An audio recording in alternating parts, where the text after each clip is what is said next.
The future of National leader Simon Bridge is coming up, but we begin tonight with a question from a charity to Air New Zealand.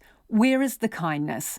It comes after children's charity Bellyful finds itself with $12,000 worth of unwanted Air New Zealand credits after it was forced to cancel a training conference in Christchurch this weekend due to the COVID-19 pandemic.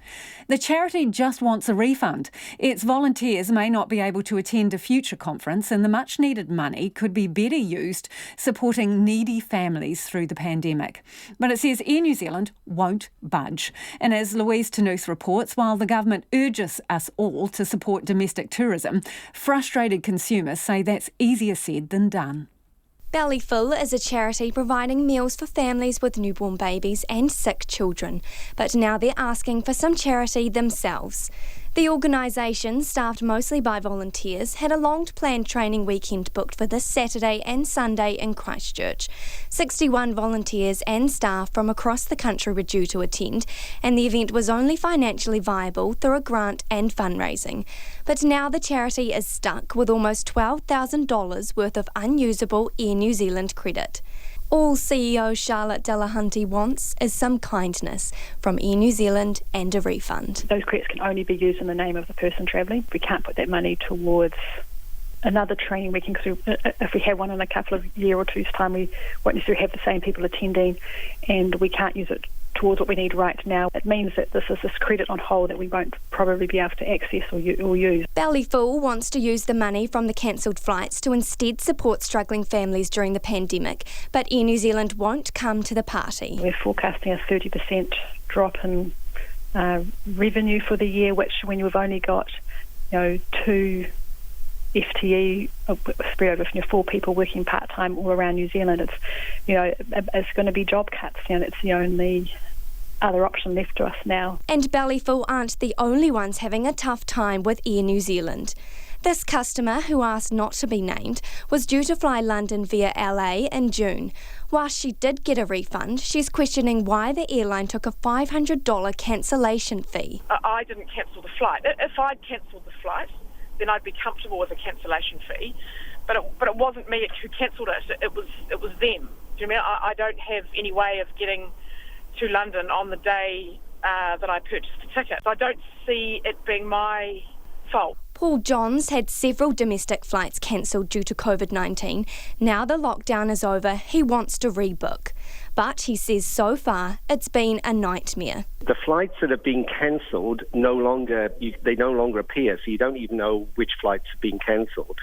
There's no record of how much money is owed to you. There's no facility to be able to use this credit that you have to pay for new flights. I would have thought within 8 weeks they'd be able to do it. Had to spend more money. John said when trying to contact Air New Zealand, he was met with an answering machine, whilst his father-in-law spent 4 hours on the phone trying to reach a human from the airline to cancel his own overseas flights.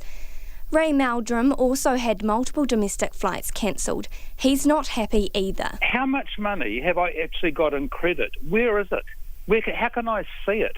I don't think that I should be having to chase them up asking where my money is. They should be putting it in a place where I can see it. That's normal business practice. People with flights to or transiting the United States have been offered a refund, but there is no clarification on flights in the other direction to Europe through Singapore. Sarah Duckworth had flights booked to London via Singapore next month. She has been told she can get a credit for next year, but if she wants to cancel, it will cost her. But they'll charge me $150 for each leg, because going through Singapore, apparently Singapore doesn't have the refund policy. I was hoping for a full refund and don't seem to be able to get it. Ray Meldrum says he has been trying to use his credit, but trying to reach an Air New Zealander on the phone is more hassle than it's worth. I've got to phone in and wait, and so I'm kind of just not doing it. It's sort of like, I don't trust them, to be honest. CEO of Consumer New Zealand, John Duffy, says since the COVID pandemic, queries on flights have not stopped coming, and everyone's confused. Air New Zealand said late this afternoon it wasn't aware of Bellyful's situation. Bellyful says it has received an email declining a refund from Air New Zealand. The airline has repeatedly declined requests for an interview.